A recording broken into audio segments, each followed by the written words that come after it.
All right, first off, your TAs will have your exams in lab. If you haven't gotten them back yet, the TA should hand them back in lab to you. I don't have your exams, the TAs do. If there's any issues with your exam, just bring your exam to me and I'll be happy to go over it and make appropriate modifications in case they grade too harshly on a problem. You probably got a whole bunch of notifications yesterday about these being imported. These are just the runestones. This is a reminder that runestone is around approximately 15% of your grade. That being said, if according to syllabus, as I mentioned in the announcement, they have a soft due date, which means that as long as they get done, they'll get graded. And if they get graded, great. You're good. I don't care when it gets done. So as long as you happen to just catch up on it, awesome. So if you didn't catch up on that, just go through that. The readings are super easy to get checked off. And I highly recommend if you're feeling less comfortable to actually do the readings as opposed to just simply flicking through and interacting with everything. And then for any of the exercises, if you're having difficulty, just simply, ask in the chat. I just made a point of actually trying to take a break last time over the past week. In-class exercise, the vast majority of these were if they're under a module, there's something we uploaded. Otherwise, they're basically those projects we did in class. So if you received zeros for this stuff, just in Runestone, just do it if you haven't done it. If you did do it and you got a 0, let me know. So that way I can double check what. It's like one of 3 different possible things, such as not having the right account, not having 2 accounts, or somebody sharing the same name as you, or just differing, or my input report script wasn't able to recognize who you are. Give me a second to actually show that to you. Actually, I'll show that in a bit, but that's what we want to focus on, which is the file reading. So, go ahead, and that should be Python grade combo.py. There it is. Control C. And it was already there. So we'll look at that. So I'll open that up so that we can look at that in a bit. So again, with the in-class exercises, same thing. If they're on Runestone, follow along with the lecture that we did them in, and do them. If it was an uploaded one, upload it so I can check it off. If you have not demoed your labs yet, I understand you may have completely missed that you had to do that. So you should do that with your TA. All right. So now, with regards to the assignments, so I've reset the due date for Hurricane Tracker to be due in 10 days from now, which may be a bit, maybe should be due a few days earlier, but we'll check it out. Download, but it shouldn't be due like on the 15th. That's a bit too soon. So, the Hurricane Tracker, as I showed, so with the Hurricane Tracker, this is kind of the culmination of basically of the skills that we're teaching you this semester. Everything else is kind of just a bit extra before you get thrown into your final project. Believe it or not, you've got basically most of the bases of programming. Now we're just refining that to make sure that you've got it. Right? If you've been able to keep pace with this and you pass the exam, then this is just about a refinement. And if you didn't pass the exam, this is basically giving you more practice to be able to get to that point. Okay? So, and if you did not pass the exam, don't worry, you aren't alone with regards to that. There were a number of people who didn't. So, if you download the starter files, you'll get this over here. Starterfiles.zip. Okay? It's a big zip file. So go ahead and we just simply unzip that. Okay? And you'll either want to navigate to that folder in idle, okay, like or right click, edit with idle. I'm going to be using VS Code for this to open it, and this is what you'll get in it. And you'll want to run it to make sure that it runs, Python debugger. Depending on how you try to run it, by the way, you might either try to hit the button. If you hit the button, by the way, if you're using VS Code, this is important. If you hit the button, it will give you an error saying you can't find the file. The reason for that, at least with VS Code, which is why you might find it easier to use idle with this rather than VS Code, is that it wants you to open up the project. So, which I did by dragging in there, or rather it wants you to open up the folder. So you would want to go to open folder rather than opening the file, and then you'd have a list of all the files here. And then you can hit the button and it recognizes, oh, it needs to look at all this stuff in here. So anyway, you'll run that. Okay, and that didn't work either. Interesting. Couldn't open up that thing because it says no things. You know, when I run the debugger, though, it works. Let's see, dedicated terminal. Don't know why it doesn't want to do that. This is why I do the run debugger. That seems to work. Okay, here. Decontroller. Aha! Okay. I don't know what it is with VS Code, but when you're working with files as we are today, oh, there we go. Run without debugging. Interesting. I opened it the first time and it worked.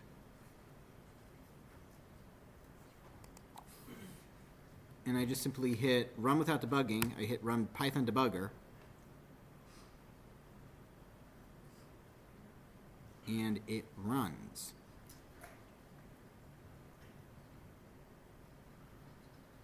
And there it runs fine. If you're not using, so this is part of the reason why I recommend using idle, because idle doesn't try to like manage a workspace or anything for you. And you'll notice that you've got an image that flickered and disappeared. If you're insistent on using on VS Code for that, you'll want to write turtle.done so that you'll see that this stays up. Otherwise, it will close as soon as the program's done. Regardless, it's not either here or there. So that's only if you're using VS Code. So let's go ahead and try opening this in idle, which there's a lot of reasons why I end up using that in an intro class. Okay? So open. So we'll go open. Then we'll navigate to, let's see, not downloads, but desktop, starter files, so wherever I unzipped it. One thing you definitely don't want to do, and a great way to fail this one, is to move the Irma.file out of this. I'll explain what I mean about failing this one in a bit. So run, and there we go. It works just fine, just opening up in an idle. So you would just want to navigate to where it is. Now, the reason being is because this one relies off of reading files. The end goal, so what is our Hurricane Tracker one? The Hurricane Tracker is this.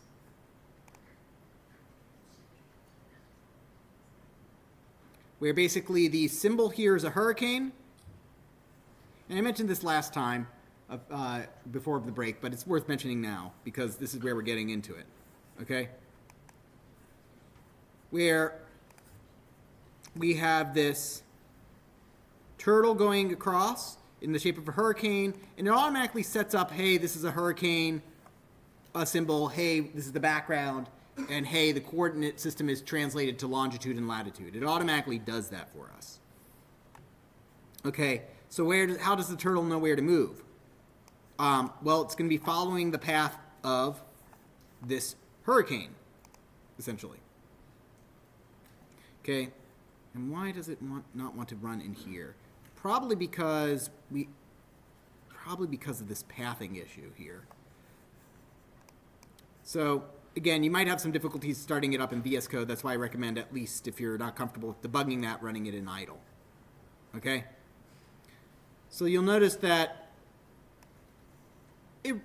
You'll not have to modify this part, the def IRMA setup. This is what does a lot of the magic for you, for getting the background working. But notice that it says, hey, files equal to images.atlanticbasin.png.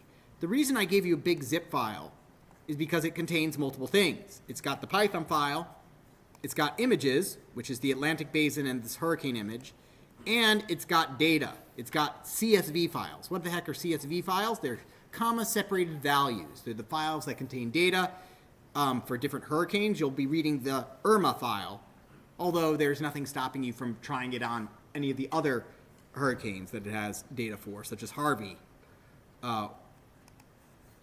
Okay? But as you'll see, in order to be able to read the files, it's got to know where the files are. And if you mess with the file structure without knowing what you're doing, you're going to be in for a world of hurt. So that's what today's topic is going to be. It's going to be about file reading and how to read files. Okay? So I've got some good news and bad news. The good news is that reading files is so expletive deleted easy in Python. So easy in Python. Okay? Compared to like doing it in, say, Java or especially C. It's a real pain in the tuchus to do it in C. In Python, it is super easy to read a file. Okay? And that's what I'm gonna walk you through. Downloading a file, a text file, and reading it. Okay? The bad news is that unfortunately, half of you are gonna mess up somewhere, even though it is fairly easy. And that's what today's lecture is supposed to help you with, which is to just kind of make sure you follow these directions and to help you out where you go wrong, or where you get led astray or whatnot. So what we're going to need to do is that I need to make sure you can, first off, download a file properly so you can read it. So before we can read a file, we need a file to actually read. Okay? So to do that, we're going to go ahead and get ourselves a text file. Now, first off, when I say a text file, there's two types of files, broadly speaking, for a computer. What is a file in a computer? It's a loaded question because, believe it or not, everything is a file. A folder is a file. And a executable is a file. A text file is a file. A Java program is a file. Everything's a file. A command is a file if you're using the Unix kind of way of thinking about things, which is if you're using a Mac or a Linux-based PC, yeah, that's Unix-based. So broadly speaking, there's two types of files. There's text files, which can be read by humans, and binary files, which cannot be read by humans. And by read by humans, this is what I mean. I mean, like, okay, so first off, let me go and read, so let me go ahead and, this is actually easiest in VS Code, where I open up this. Python file, I open it up and I can read it. Okay? Let's go and see. Do I have anything in my folders that I can kind of read here? Documents.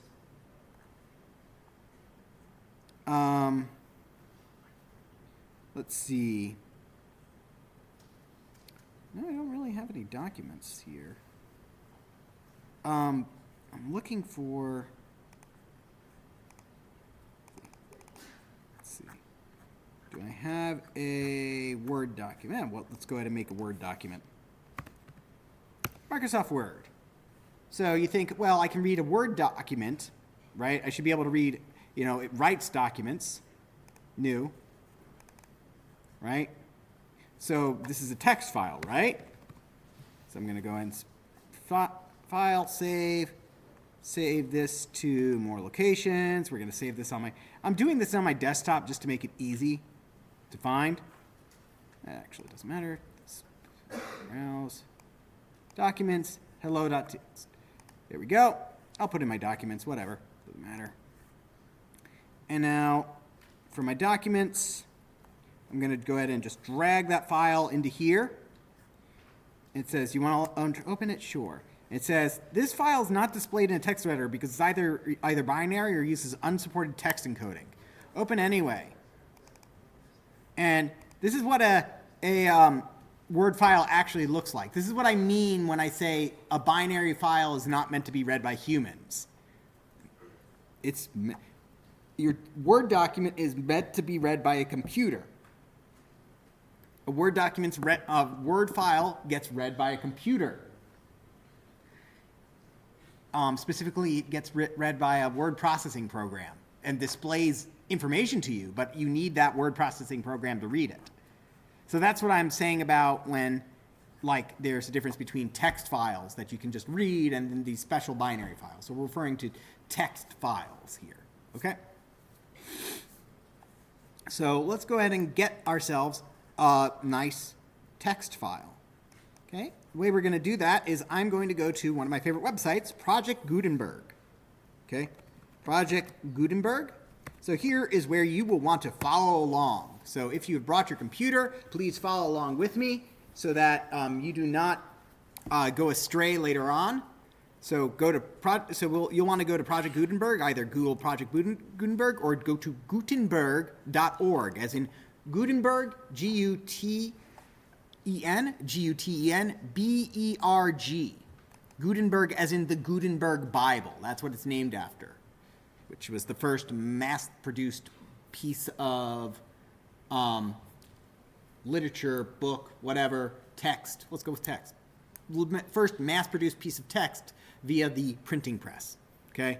What it is that it is a copyright-free, basically it's anything that's in the public domain, any kind of book or text that's in the public domain, it gets uploaded here. So it's stuff like the American Constitution, William Shakespeare's stuff, or Bram Stoker's stuff. In fact, we're going to go and use some Bram Stoker. So get to this website, and what we're going to do is that we're going to go and look for Dracula.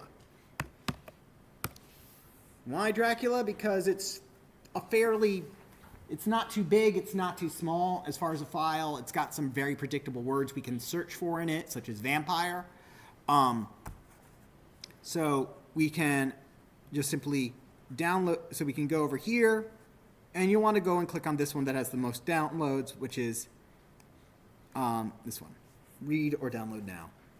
Okay, so go to Project Gutenberg, search for Dracula. Once you get to this page, click on Dracula, and now over here is where, so everything is good until this point. This point is where the trouble starts.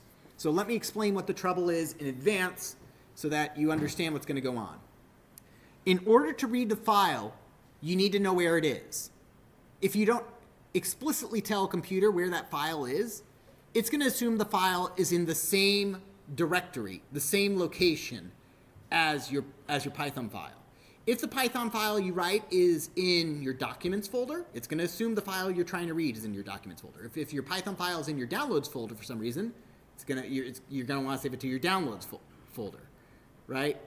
If you have a folder that says like my 1051 programming, right, and you try to read a file, it's going to try to look for this file in the folder that you're doing your programming in.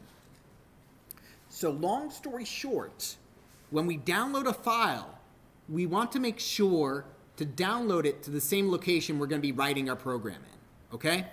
So it may help to take a second to open up idle or whatever text editor you use, okay, open it up and create a new file, just a new blank file, and save it where you want to download this thing to. So to make it simple, I suggest either saving the file that we're about to write onto our desktop or into your documents folder, somewhere easy. Make sense to everybody? So we're writing this new file. I'm going to be saving it to my desktop. It's the same kind of idea here. Let's go ahead and I'm just going to call it file reading. I've already got one named file reading. I'm going to overwrite it. Hit save, blah, blah, blah. Yes. And there we go. And now I've got that empty file there, but it's on my desktop. And because the Python file I'm going to be working on my desktop is on my desktop, I want to make sure I download the text file onto my desktop as well. So here's So now, part 2, downloading the file itself. So what do we need to do?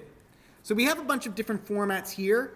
You've got read online, which is an HTML. We don't want that. We have these EPUB formats, which are for ebooks. Again, like EPUBs, like PDFs and other kind of stuff, those are binary files. We don't want those. What we want is this weirdly one here that says plain text UTF-8. What in the world is UTF-8? So plain text, right, that kind of makes sense. It's plain text you can read.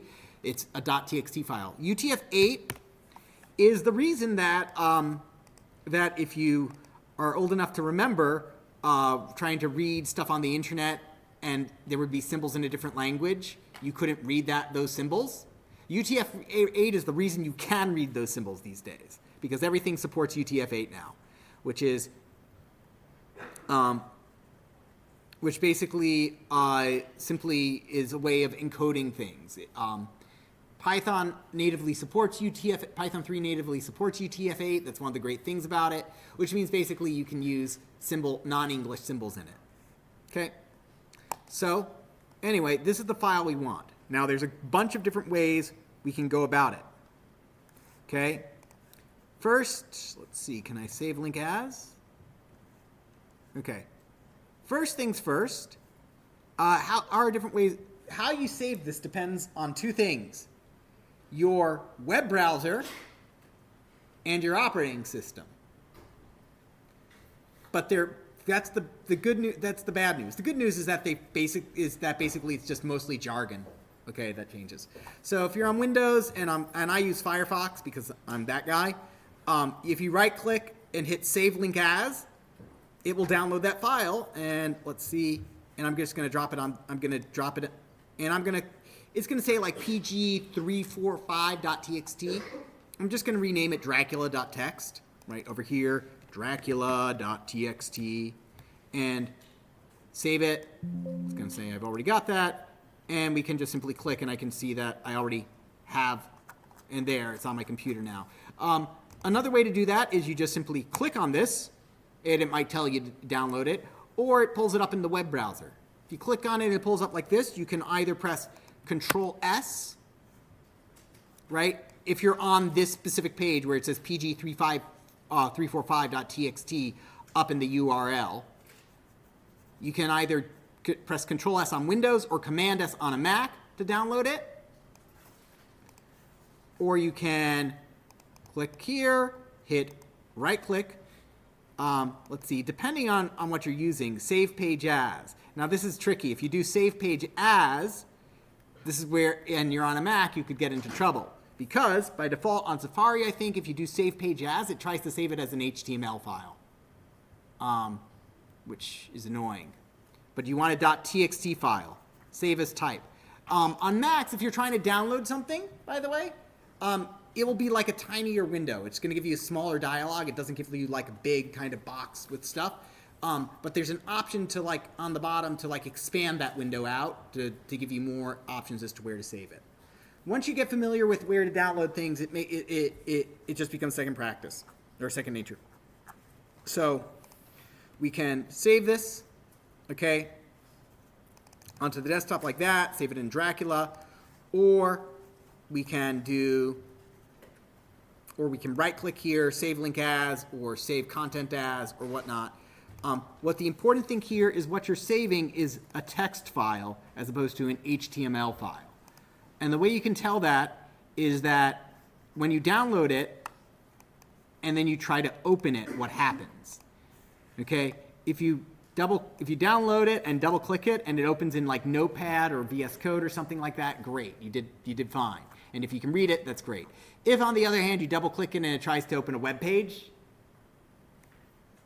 delete that file and try again. Now, suppose that and generally if this isn't going to be an issue unless you're using Safari. Safari is funky sometimes about downloading content. So if you have trouble with that, either you can do one of two things: wait for me to get to you, or two, the brute force approach, which is, okay, I'm just going to click over here, open it up, Control A or Command A on a Mac, and that selects all the text. Command C on a Mac or Control C on Windows to copy all that text, or right click and hit copy. And then just open like Notepad or text editor or whatnot. And then you can just simply say Control V or paste it in there. And congratulations, you've now, you've kind of just copy pasted the contents of the file, and now you can save that wherever you need. It's a bit of a workaround if you can't work on that. But regardless, hopefully you got to that point, right? Again, just simply click on this, download it, put it in the same folder that you're putting your code in, or you're going to code in, because that's where it needs to be. If you've downloaded this multiple times, you might come into an issue with figuring out which one is which. But well, yes, what was your question?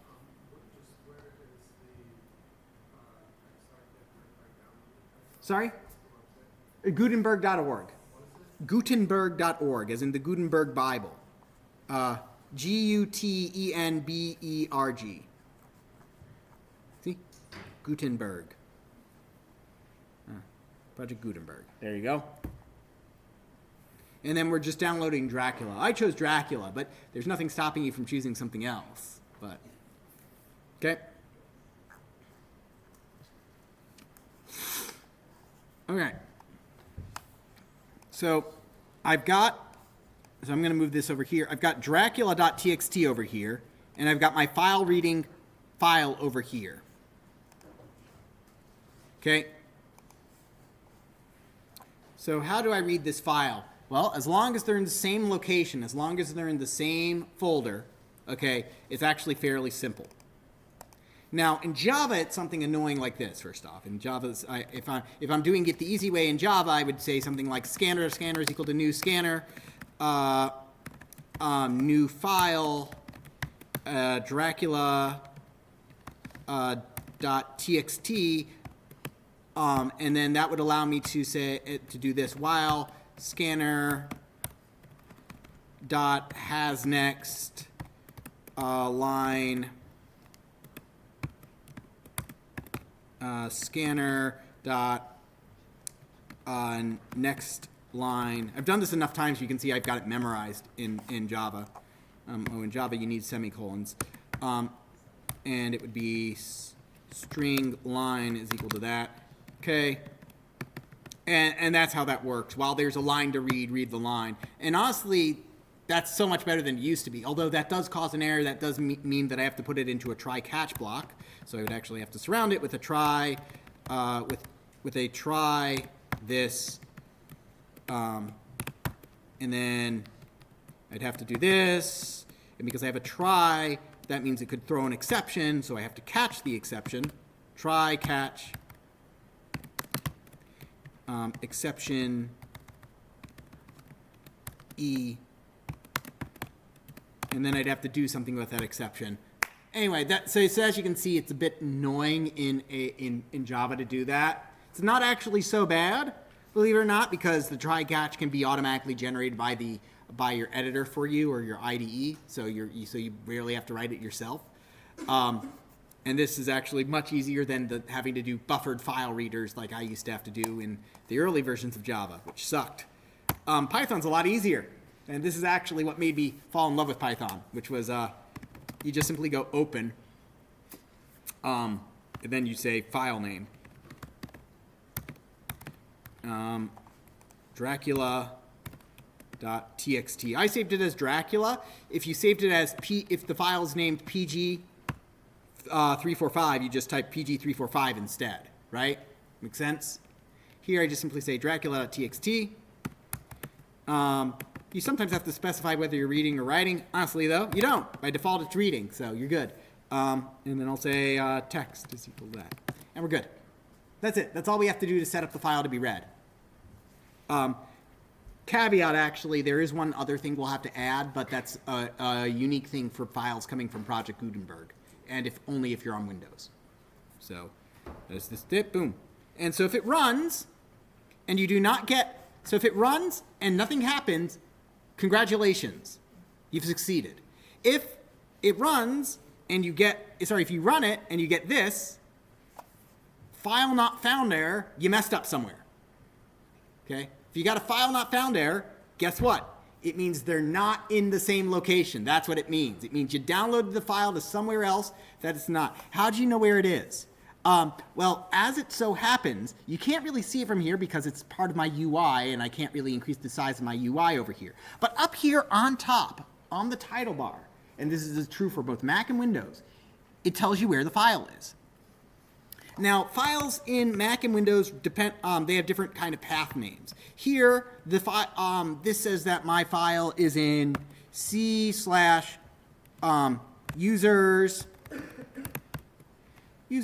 slash profile slash desktop slash file reading. That's where reading.py. So it tells me this right here. That's what this says. If you were able to look up here, this is exactly what this is saying as to where it is. So if you open up your file and you're in idle, you can just check right here to see where it is. Similarly, it tells you in VS Code, if you're using VS Code, you can tell right over here, right below the tab, it has that information right there. So you can know where it is. Okay? You can also open up the file that you're trying to read by, instead of going to, so notice over here in my open dialog, it's by default trying to open a Python file. I can just select text files instead, open up Dracula, and it's got the users, profa, desktop.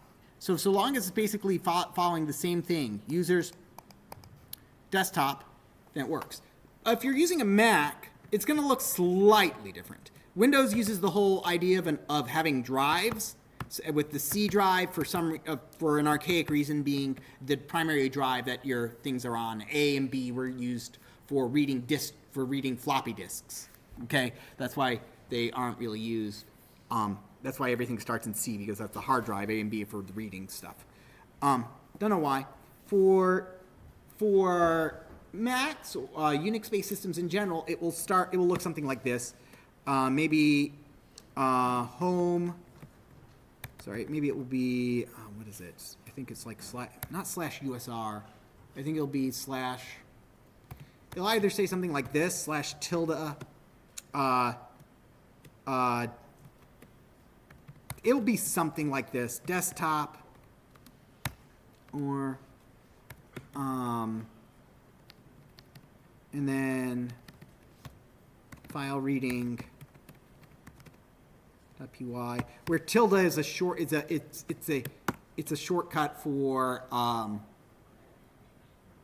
that's basically shorthand for home. Hold on a second. Why am I doing it like this? Hold on a sec. Okay, hold on. Did she do? Come on. There we go.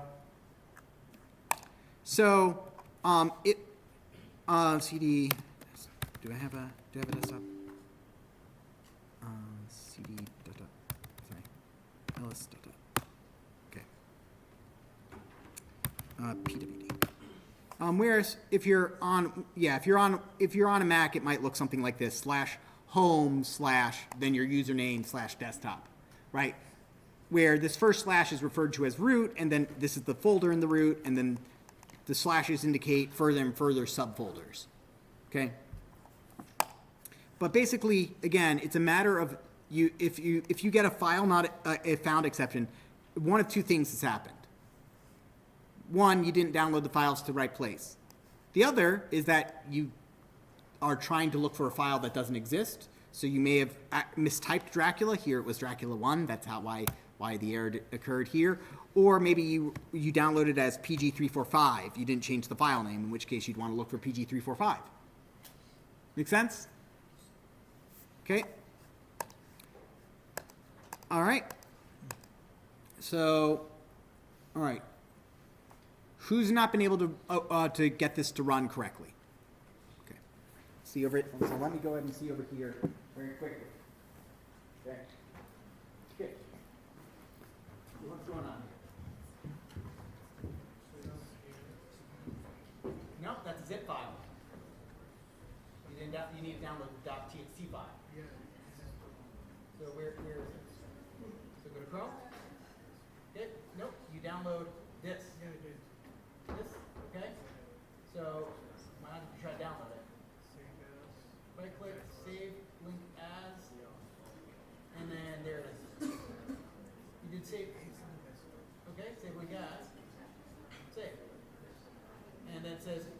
secure download block. Boom, done. There it is. There you go. This is correct. This is what you need. The text file.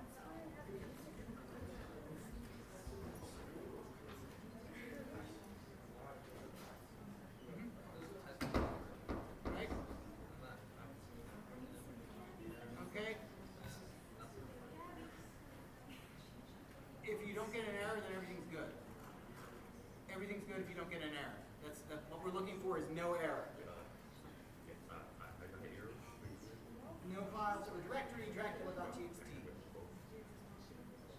Okay, text reader, text on 0 text reader on.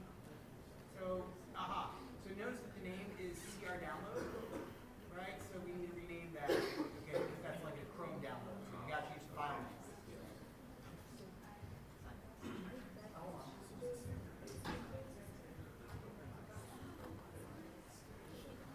Dracula text.txt.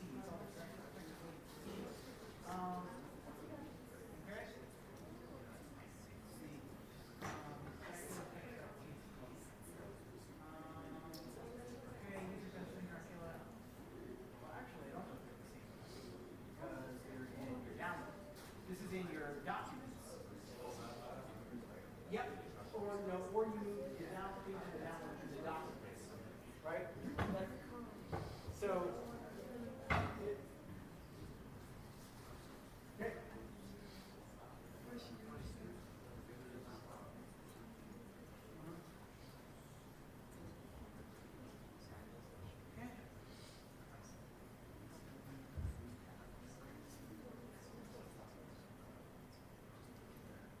Remember what I said about VS Code being a pain sometimes about file reading? That's what it is. I don't know why. I just have to look up about VS Code. But you didn't do anything wrong with VS Code. So.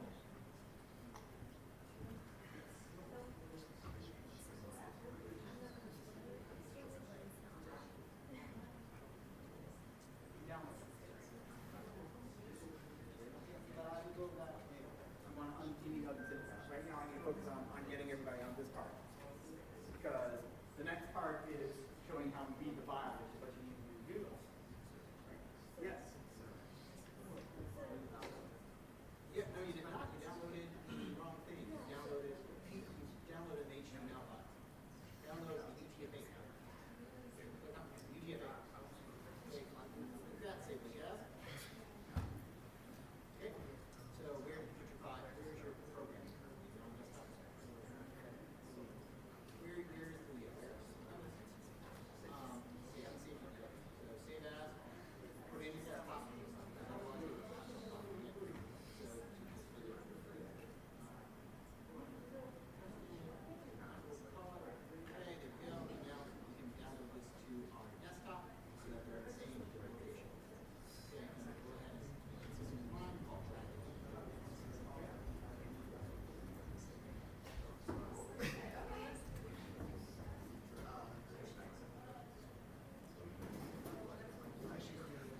That's a download. So that's a download. Use your file readers. See Dracula.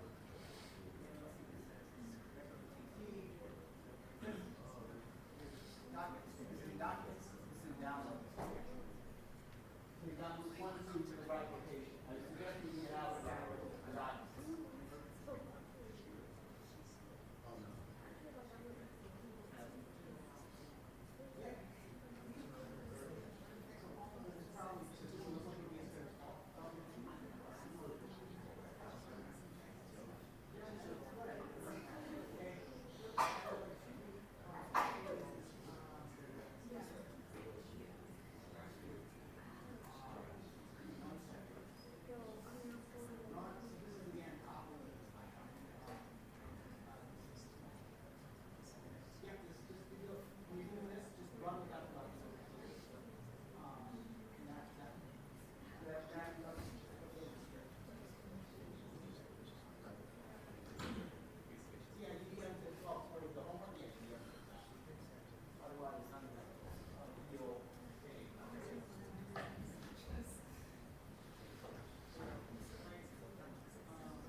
we've got to walk before we can run. Okay, can no such file, directory pg345. Okay. Let's go ahead and see what more options. Properties, are you .txt.txt or? Okay, so rename .txt. Okay, yeah, I know what's going on here. This is not in this is not on your desktop. See pictures that Python tries to save as. Yes, they have to be in the same place. Otherwise, it's not going to know where it is. Okay. So, the main issue is that the files have to be in the same place. Okay? For a lot of you, this is about the first time you've actually ever had to actually pay attention to where things are stored unless you're trying to organize stuff. So, but in the vast majority of time, and this is going to be true, unfortunately, it happens to everybody, vast majority of time that you get an issue when you're reading a file with a file not found exception is that the file just simply isn't where it's expected to be. Okay? So here I can do Dracula. All right, and so now so this hasn't technically read the file. What this has done is that it has opened it up for us to read. Okay? This has opened it up for us to read. Now, this next line will give us an error on Windows, and it may give us an error on Mac. So let me know if this gives us an error on Mac, for those of you using Mac. So to read a file, what you do is you do text.read. That's it. That's how you read the file. So if I run it on Windows, that should give me an error, but it's a very specific error only for these files coming from Gutenberg. You're not going to have to worry about this for the homework or anything. Okay, so did this cause an error on a Mac or no? Did it work just fine on a Mac? Okay, if it caused an error on Windows, it just has to do with the weird quirk of Windows. The way we fix this, and this isn't going to hurt if you do it on a Mac, is that if we do comma and we do encoding, I believe it's encoding equals UTF-8. And that just tells it that's a UTF-8 file as opposed to a Windows formatted file. And as you can see, once we add this encoding.utf8 for Windows, encoding equals UTF-8, that will work on Windows, right? That good for everybody now?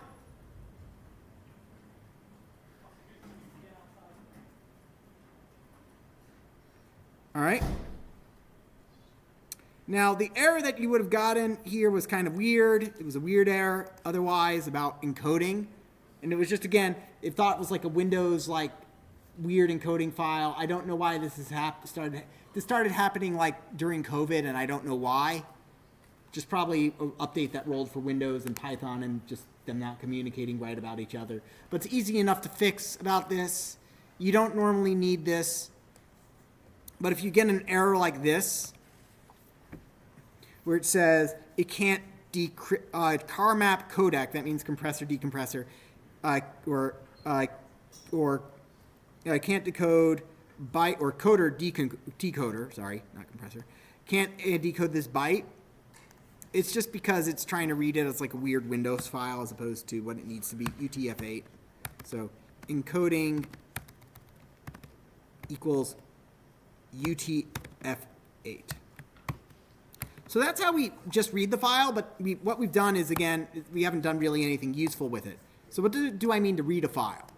I mean, like, well, what read does is that given a file, right, we store the file in this text. Given a file, technically what this is a wrapper for interacting with the file.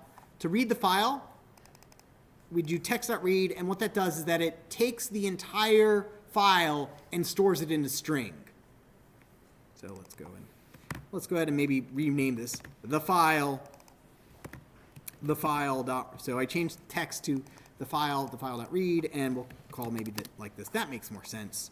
And now if I print the text. So I changed it to the file, read the file,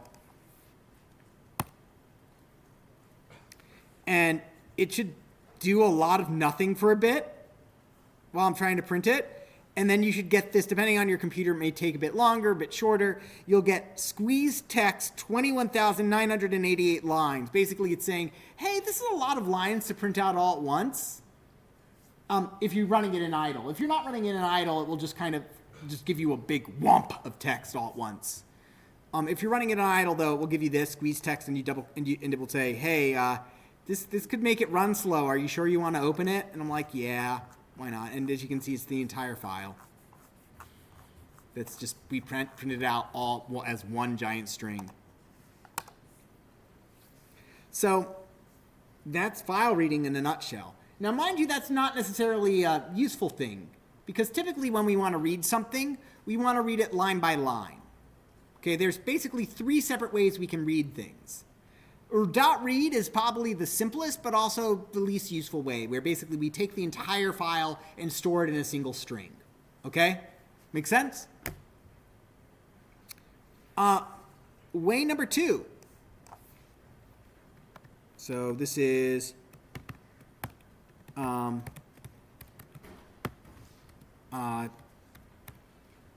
first way to read. So this is the first way to read. Second way to read. So what is the second way to read? Okay, the second way to read is to read it all at once, but have it separated by lines. Okay, read it all at once, but give us just the first few lines, but break it up into lines for us, because that's a really common way to go through a file. Lines is equal to the file dot read lines. Just like that. Instead of read, it's read. Is it read lines or read? Hold on a second. It's underscore read lines. Yeah. Again, I'm attacking it from a Java perspective, which means I do it like that. So it is that. It is filed. It is lines dot the file dot read lines, or whatever variable. You could call it foo or taco or whatever, right? It's a variable name. You can name it whatever. But since I'm getting a bunch of lines, okay, I get this. Now, doing it this way gives us a bit more control over it, right? Which is, and you want to have it commented out, because once you read a file, you can't really go through it again. It kind of goes through it sequentially. So reading it again a second time would have to require you to open it again, I believe, unless they've changed the way it works. But, so let's go ahead and see what we get from this. So if I print out and rather than printing out all the lines, so what lines is that read lines does is that it creates a list of strings where each item in the strings is, where each item in the list is a string. What is the string? A line. So if I do lines and I do this slice over here, that means give me essentially the first 100 lines. Make sense to everybody? The first 100 lines. And that's easier to print out. And you can see over here that it's got this weird this is like a begin the file kind of notation over here. Project Gutenberg ebook of Dracula, new line, then another new line that's empty. And so then here, as you can see, it's each line, what it did is that it separated it based off of any time it stopped reading it once it saw a new line symbol, which is represented by the /n. And then it went on to the next string. So you can see the table of contents, Chapter 1, Jonathan Harker's journal, Chapter 2, Jonathan Harker's journal, Chapter 3, Jonathan Harker's journal. That's intentional, that each of the chapters are named the same. It's just whose journal it's from. Okay. So we could do that with the first 1,000 lines, although, again, it's quite a bit, right, because there's a lot of characters all at once. See, it even, idle doesn't like doing that many lines. As you can see, it actually crashed idle for me right over here.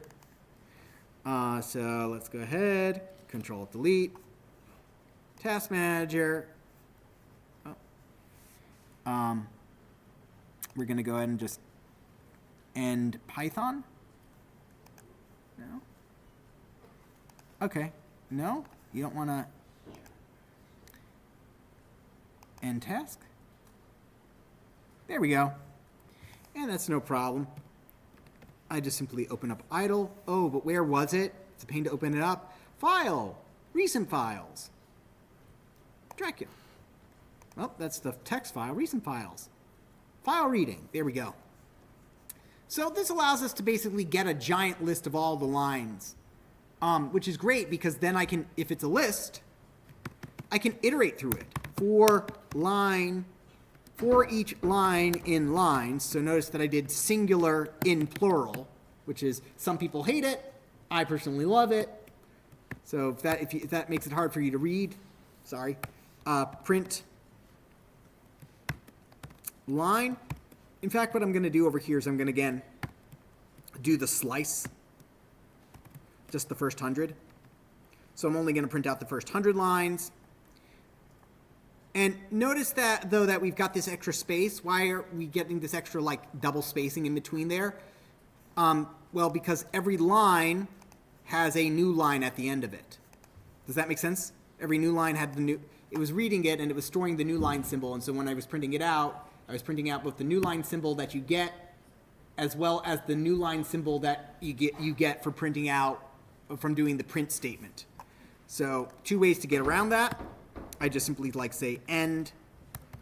Sorry, I say end is equal to that to remove the print on the, and that removes the print on the, from the extra new line from printing. The other way to do that is I can do, which I find more useful because I do a lot of cleaning of data, strip, which strips all the beginning white space. So your new lines, your tabs, your spaces. Okay. So that's the second way. The third way is the first way I discovered. And I say discovered because Python, as I've mentioned multiple times, operates on the principle of least surprise, okay? Because when I first was using Python, it was because I didn't really know Python. I had to teach it to myself, right? I was coming from Java, and it was a weird thing. I was busy trying to use this Python library that made it very easy to dump a file into a SQL database. But I had to learn how to read the file in order to do that kind of thing. And I'm like, okay. And I looked up, okay, this is how you open up a file. And I knew some basics of Python, having taught very basic Python. But I'm like, wait a second. Don't tell me this works. Don't tell me this works. And the way that I tried was as follows. For line in the file, print line. Like I said, Python operates on the principle of least surprise. Well, it surprised me that actually worked. And there you go. It's printing out the entire file line by line. It takes a while, so let's go and terminate that. Now, if you're using VS Code, by the way, it'll print out in the console, and you may scroll, and you might get through the console, and you scroll up, and you're realizing it's stops here or something like that, and you can't see it. That's because the console, the terminal you use, can only hold so much data. So once it reaches the capacity, it throws out what it already printed. So if you're got the end and if you've got only part of the end and none of the beginning of what you're printing out, it's because it's technically a big file, because it's almost a megabyte big, even though that doesn't seem that big. It's a weird thing. Don't worry about it. It's working as intended. So those are different ways to open a file and to read through it. Once you do that, you can do things like we can find out, hey, how many times did the word Dracula occur in this? Okay, you can do something like this. So we're going to count the count, right? He's count Dracula is equal to 0. right? How many times does the word Dracula actually occur in this? So for every line in the file, line is equal to line.strip, and you can do this in either the read lines or this way. Line is equal to line.strip to clean up the line, okay? Then we're going to do line is equal to line.lower, which does what? Anyone? What does that do? What does lower do? Lowercase, exactly. Why? Because I want to look for Dracula, and it might be uppercase or lowercase. How am I supposed to know? And then I say, you know, if, and this is a really, you know, oversimplified way of doing this, assuming Dracula can only occur once in a line, okay? But we're going to go ahead and assume, actually, no, we don't even have to do that. We can do, if, yeah, we can go do it this way. If Dracula in line count the count plus equals, and I'm not going to actually do plus equal ones. I'll do line dot count the number of times Dracula occurs, because it's count Dracula. So, also, if you're wondering why the count from, the count from Sesame Street counts, why he's Count Von Count, it's because there's different types of vampiric folklore depending on what kind of culture you're looking at, and one common one is that vampires are very obsessive about counting. So if you throw a bunch of rice in front of a vampire, he's going to be forced to obsessively count all the grains of rice so you can get away. Or grains of salt, or something like that. So, hence the joke there. Seriously, there's tons of lore about vampires, and it's very common that for killing vampires, what you need to do is either stake them through the heart or cut off their head. Conveniently, that actually works for killing all monsters, so, just keep that in mind. You just keep, it's my tip to all the Dungeons and Dragons players out there, right? If you're not sure what it is, just cut off its head and stick it through the heart, right? I love D&D, it's great. Okay, so anyway, we've got our count, and then we can go ahead and print out, print count the count. And it says that Dracula occurs 41 times in, properly in this file. Okay? Seems a bit low, but hey, they probably refer to him as the Count or something like that a lot of the times. Okay? Or the creature or the vampire or my host. So let's go ahead and now pivot to our homework, okay? And take a look at this. So we've got starterfiles.zip, right? In order to do this, you're gonna have to unzip the file. If you don't, and honestly, I shouldn't have to help you on this one. This one's fairly straightforward, right? It's all support. All computers support zipping and unzipping files at this point, right? So you just simply left-click on it, extract all. If you're using Linux for some reason, you by now know, and for some reason you're not using GUI, you know full well that there's a bunch of different commands for unzipping it. But for the vast majority of us, we just simply right-click and extract all, and it will extract it to the location. Just put this file wherever you want to unzip it. I recommend keeping it out of your downloads folder, putting in wherever you're keeping the files you are writing, such as in your documents folder. But honestly, so it doesn't really matter. You can unzip it, you can work on it, you can move it somewhere else, so long as when you move the folder, you're moving the entire folder. You got to move this folder. Do not move the contents inside of it. Let's see, starter files. It may also be starter files / starter files. It might have a folder of starter files in there. It doesn't matter, right? So here we go, starter files. I just said that's empty. There we go. So we've got three files over here. Data, images, Irma. Okay.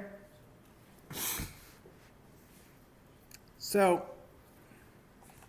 now we're going to examine this by looking at what's already written over here. So this is the turtles. This is the IRMA setup. So first it's got this. So let's look at this. We've got a function definition. We've got another function. And then we've got this weird file that's this weird thing, which says if underscore underscore name equals quote main. If you're coming from C or Python, sorry, C or Java, if you're coming from Java and you're wondering where public stack void main is, this is it. If you're coming from C and you're wondering where int main args is, this is it.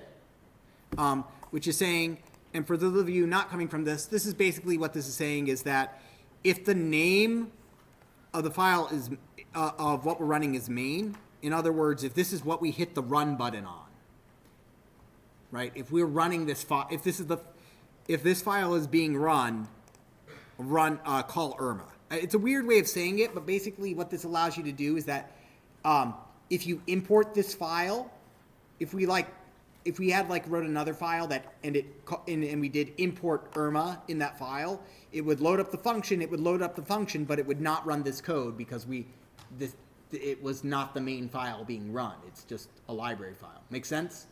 So, so you don't have to touch this. Long story short, you don't have to touch this. And then it gives you this. IRMA animates the path of Hurricane Irma. And it gives you a couple different things. It gives you TWN, map BG image equals IRMA setup. IRMA setup is this function. Your code goes here inside this function. So first off, what the heck is T? It's this. It's Bob. It's your turtle. T is your turtle. WN and map that's window and map background image. You don't need either of those. You just need the turtle, which is by default named T. This simply just grouped them together. It honestly doesn't need that. It's fine. It doesn't need the parentheses around it. It's fine. But we can act with them. We can say T dot go to. Let's move them to 0, 0, shall we? Python debugger. I'll run this. Let's run here. And it didn't go to 0, 0. Or wait, did it? Turtle. If you're not running, so if you're running in idle, you don't need to do this. But if you're running in Python, so I told it to go to 0, 0. Where is it? Well, I told it to go to 0, long 0. It's in the Gulf of Guinea currently. That's where we moved our turtle. What? Lat long Disney World. What's your latitude and longitude? 28. So lat long. Okay.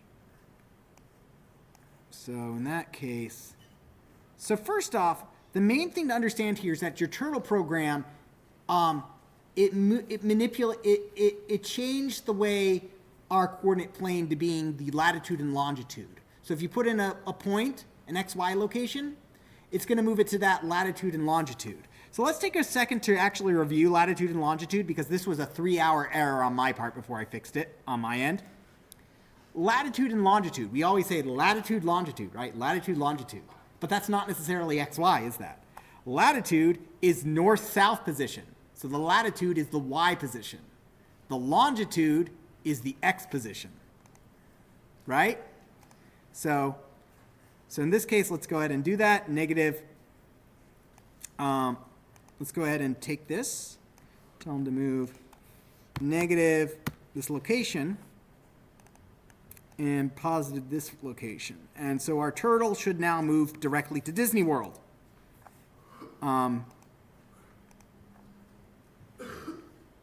Okay.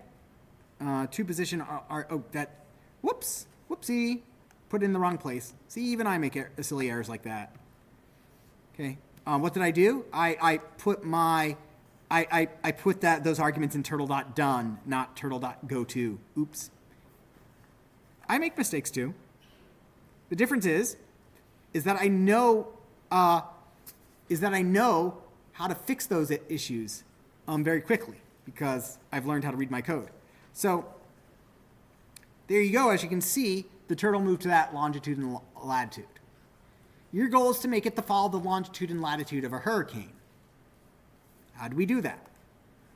Well, for this one, rather than using turtle.forward, turtle.backwards, you're going to be using, as I've implied here, turtle.goto. And you're not going to be able to store and I don't want you to store these over here. Instead, what you need to do is you need to read a file in order to do that. Now, I don't want you to have to move any of the files in here.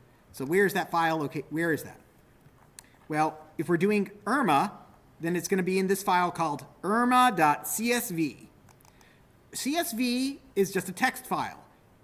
In fact, if you open it, if you double-clicked it, unless you've done something like me, where you've set it up to open automatically in a text editor, what does it open up into? Anyone? Visual Code. Not Visual Code. Well, if you've not got it set up to open up in Visual Code, what does it open up into if you double-click a CSV file? Anyone? Excel. Excel. It's a table. That's what this is. It's a table. This is just simply a text editor. This is basically a text editor friendly version of a spreadsheet. That's what the CSV file is. CSV stands for comma separated values. In fact, if you save a spreadsheet in Excel, one of the many file formats you can save it in is a CSV file. The advantage of CSV files is that you can edit them like this and you can throw them very simply into programs. Disadvantage is that they're only good if you want to keep data as opposed to doing graphing or anything like that. But anyway, you open up irma.csv and we see that it's got the first line is this legend. You're going to want to throw that away, essentially. The first line that you'll read, you'll just want to throw that away. You don't need it. It's a legend. It's just text. But it tells us what all the other date. So it gives us a date, a time. We don't need that. It gives you the latitude of the hurricane at that time, the longitude of the hurricane, and then the wind speed, and then the pressure. Okay? Which are hurricane stats there. So location. So you get that. So basically, how does this program work? We've got our turtle. His name is T. You don't need this line here. For every line in the file, get the longitude, and for every line in the file, get the longitude from that line. Get the latitude from that line. Have the turtle go to that longitude and latitude. That's part one. The next thing you have to do, and that will make him move along the path. The next thing you have to do for that file is that moving him is not enough. Moving him is not enough, although it's most of the way there. We need to do some color coding. Specifically, what are those colors? Those colors are the strength of the hurricane. How strong what category the hurricane is. So hurricanes are rated on a scale of 1 to 5. If it's below a 1, it is a tropical storm at that point. Okay? So not a hurricane. So you'll use red for category 5, orange for category 4, yellow for category 3, green for category 2, blue for category 1. It's all listed here. Okay? Now, how do you know what category of a hurricane is? Same way I do. Hurricanes categories. And National Hurricane Center. Sure, that sounds like a good source.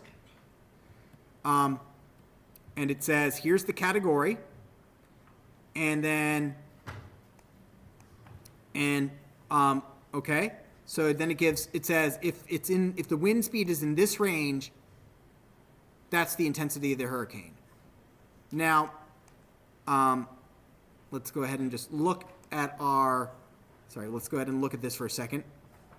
Irma.csv. Wind, it doesn't give you the units, but considering those numbers, 185, it caps out at 185. Considering that number, and that's miles per an hour, considering these are hurricanes, which means we're using American freedom units as opposed to metric units. So miles per hour. So basically you're saying, if the wind speed is between this value then it's a 1. Then it's a 1. If it's between this value, it's a 2. If it's between these numbers, it's a 3. I recommend like checking if it's a category 5, then if it's a category 4, then a category 3, and so forth.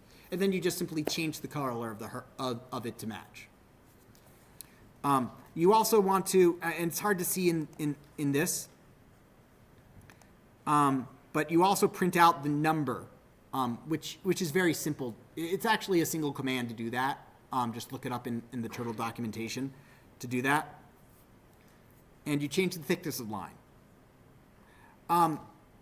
This program looks a heck of a lot more intimidating than it actually is. Once you actually get it done, you're like, oh, that wasn't nearly as bad as I thought it was. Okay? The hardest part, so how would I recommend you going about in like the problem-solving method of this? The first thing you want to do is read the file, read irma.csv and print everything out from it. Okay, so obviously we just simply use exactly what we did earlier, which is that we do open, and let's just test it, irma.csv, right? That's it. That's all I need to do. And I'll call it maybe data because it's data, and I'll just simply open it like that, and we'll go ahead and run it, and that should be enough. And ooh, it crashed because it says it can't find irma.csv. Why can't it find irma.csv? This is the important bit. So I'm not going to fully give you the answer, but notice over here that irma.csv is not in here, right? It's not in here. Where is it? It's in data, okay? So it's in a different folder. It's in a subfolder specifically. It's in a folder on the same level you're in, right? It's a folder in the current folder I'm in.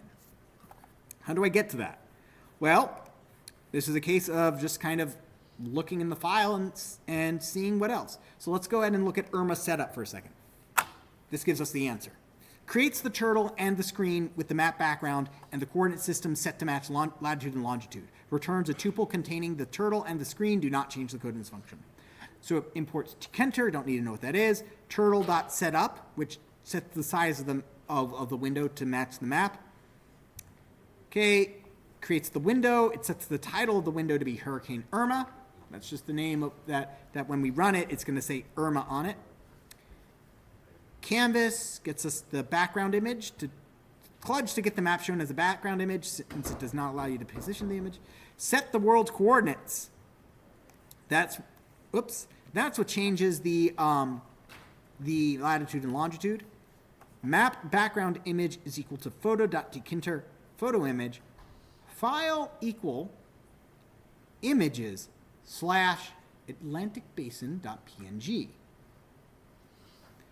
And then the other thing over here, register shape images./hurricane gif t.shape images./hurricane gif. Okay, so let's take a look. In order to set up the background and to set up make the turtle look like a hurricane, it needs the background map and it needs the hurricane image. Neither of those are in here. They're in the images folder. And we have an atlantic-basin.png file and a hurricane.gif or GIF file. Choose whichever side you care about in that holy war. Anyway, so notice over here it doesn't say file is equal to atlanticbasin.png. It's in the images folder. So it uses images/atlanticbasin.png. Makes sense? It's in the images folder. So the file name it wants is this. Where is it? It's in the images subfolder. So it does images/ for hurricane. Now the Irma file, where is that? That's in the data subfolder. So any guesses as to what we should do here instead? Louder? Data/. Data/Irma. And there, no error now when we try to read it. Data/Irma. because it's in the IRMA because it's in the same in a subfolder. So now, so with the last 2 minutes, here's my suggestion. Step 1, open the file and read through it. Once you're reading through it, you know that you now have you can now go and look through the text. Part 2, for each line in the text, get the latitude and longitude. Don't worry about moving the turtle. Just just get the latitude and longitude and store them individually in a variable, right? And maybe just print out the latitude and longitude. Make sense? How do we do that? We want to use, well, this is a comma-separated value file, meaning that each field in each line is a different entry of data, right? The different timestamp of where the turtle was. Sorry, of where the hurricane was. Now, every field is separated by a comma. Now, we learned how to split up something. We've learned how to about a function, and this is where we can finally use it in practice, using string.split, the split function to break a string into a list. Okay? Once you get the individual things, you convert them into integers, into floats, and then once you're finally just going through and you're getting the fold of the fields, now for each line, get the longitude, get the latitude, move the turtle. And then from there, it should be fairly straightforward to go, okay, for each line, move the turtle to longitude and latitude and change the color appropriately. Again, this looks super duper intimidating. I promise you, though, that it is much easier than it looks. And this is also great because you can actually go home and show your mom, hey, this is what I learned in my programming class. It actually looks interesting. Okay. Again, if you are behind in the textbook reading, just get it done when you can. I understand life sometimes happens. Okay? All right. I will see you all on Thursday.